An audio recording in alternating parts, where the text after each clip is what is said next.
India മുന്നണിയെ കടുത്ത പ്രതിസന്ധിയിലേക്ക് തള്ളിവിട്ട് 7 എംപിമാർ ബി.ജെ.പിക്ക് കൈകൊടുക്കുകയാണ്. രാജ്യം നിർണായക ഘട്ടത്തിലൂടെ കടന്നുപോവുകയാണ്. മുമ്പൊരിക്കലും കാണാത്ത രീതിയിൽ ഇന്ത്യ സഖ്യം ഒറ്റക്കെട്ടായി ബി.ജെ.പിക്കെതിരെ പട നയിച്ചുകൊണ്ടിരിക്കുകയാണ്.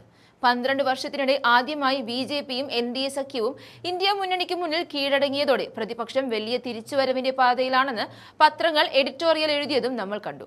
അത്തരം ശക്തമായ നീക്കങ്ങൾക്കിടെയാണ് 7 എംപിമാർ ഇപ്പോൾ എ.എ.പിയിൽ നിന്നും ഇന്ത്യ മുന്നണിയിൽ നിന്നും പടിയിറങ്ങുന്നത്.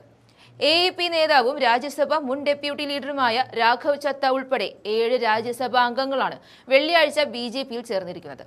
എ.എ.പിയെ സംബന്ധിച്ചിടത്തോളം നിലവിൽ ഡൽഹിയിൽ തങ്ങളുടെ എം.എൽ.എമാരെ ഒരുമിച്ച് നിർത്തുക എന്നതാണ് ഏറ്റവും വലിയ വെല്ലുവിളി. ഈ കൂറുമാറ്റം ഡൽഹി നിയമസഭയിലെ പാർട്ടിയുടെ 22 എം.എൽ.എമാരിൽ 5 മുതൽ 7 പേരെ വരെ സ്വാധീനിച്ചേക്കുമെന്നും അവർ കൂടി മറുകണ്ഠം ചാടിയേക്കുമെന്നും പാർട്ടി വൃത്തങ്ങൾ ആശങ്കപ്പെടുന്നുണ്ട്. 7 എം.എൽ.എമാർ കൂടി ഡൽഹി നിയമസഭയിൽ നിന്നും ബി.ജെ.പിക്ക് കൈകൊടുത്താൽ രാജ്യത്ത് നിന്ന് തന്നെ അവർ അപ്രസക്തരാകും. കോൺഗ്രസിനെ കുറ്റം പറഞ്ഞ് നിയമസഭാ തെരഞ്ഞെടുപ്പിൽ ഒറ്റയ്ക്കാണ് എ.എ.പി മത്സരിച്ചത്. എന്നിട്ട് സ്വന്തം പാർട്ടിയിലെ 14 ജനപ്രതിനിധികളെ കൂടെ നിർത്താൻ സാധിക്കാത്ത എ.എ.പിക്ക് എന്ത് യോഗ്യതയുണ്ട് രാഹുൽ ഗാന്ധിയെ കുറ്റം പറയാനെന്നും ചോദ്യമുയർന്നു കഴിഞ്ഞു. 2015-ൽ 67 സീറ്റുകളുമായി മികച്ച ഭൂരിപക്ഷമുണ്ടായിരുന്ന എ.എ.പിക്ക് നിലവിൽ ഡൽഹിയിൽ 22 എം.എൽ.എമാർ മാത്രമാണുള്ളത്. 2013-ൽ പാർട്ടി ഡൽഹിയിൽ സാന്നിധ്യം അറിയിച്ചപ്പോഴുള്ളതിനേക്കാൾ കുറഞ്ഞ അംഗബലമാണിത്. 2015-ലും 2020-ലും നടന്ന തെരഞ്ഞെടുപ്പുകളിൽ യഥാക്രമം 67, 62 സീറ്റുകൾ പാർട്ടി നേടിയിരുന്നു. ഇനിയും 7 പേർ കൂടി വിട്ടുപോയാൽ എ.എ.പിയുടെ അംഗബലം വെറും 15 ചുരുങ്ങും. അതേസമയം കൂറുമാറ്റ നിരോധന നിയമത്തിന്റെ പരിധിയിൽ നിന്നും രക്ഷ നേടാൻ പാർട്ടിയിലെ 15 എം.എൽ.എമാർ ഒന്നിച്ച് മറുകണ്ഠം ചാടേണ്ടതുണ്ട്. അതിനുള്ള ശ്രമങ്ങൾ ബി.ജെ.പി നടത്തുമ്പോൾ തടയിടാൻ കോൺഗ്രസിന്റെ സഹായം തേടുന്നുണ്ട് എ.എ.പി നേതാക്കൾ.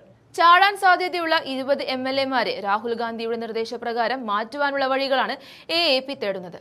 വരാനിരിക്കുന്ന 2027-ലെ പഞ്ചാബ് നിയമസഭാ തിരഞ്ഞെടുപ്പിന് മുന്നോടിയായി ഭഗവന്ത് മാൻ സർക്കാരിനെതിരെ ശക്തമായ ആരോപണങ്ങൾ ഉന്നയിക്കാൻ മുൻ എ.എ.പി നേതാക്കളെ ഉപയോഗിക്കുക എന്നതാണ് നിലവിലെ ബി.ജെ.പിയുടെ തന്ത്രം.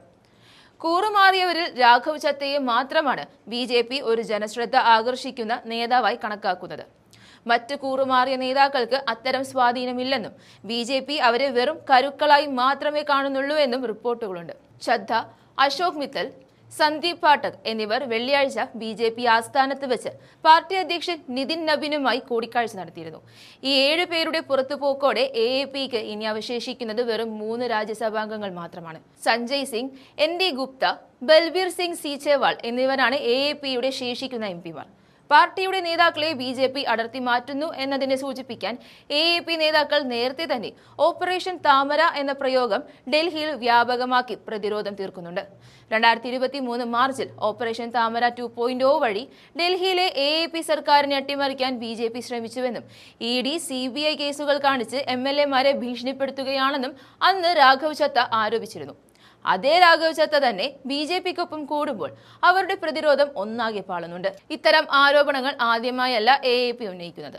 2022 ഓഗസ്റ്റിൽ ഓരോ എം.എൽ.എക്കും 20 കോടി രൂപ വീതം ബി.ജെ.പി വാഗ്ദാനം ചെയ്തതായും മറ്റൊരു എം.എൽ.എ കൂടെ വന്നാൽ അധികമായി 25 കോടി രൂപ നൽകാമെന്ന് പറഞ്ഞതായും അന്നത്തെ മുഖ്യമന്ത്രി അരവിന്ദ് കെജ്രിവാൾ ആരോപിച്ചിരുന്നു. ഇതിനു പിന്നാലെ 2025 ഫെബ്രുവരിയിൽ തങ്ങളുടെ 7 സ്ഥാനാർത്ഥികൾക്ക് 15 കോടി രൂപ വീതം ബി.ജെ.പി വാഗ്ദാനം ചെയ്തതായും സഞ്ജയ് സിംഗും വെളിപ്പെടുത്തിയിരുന്നു.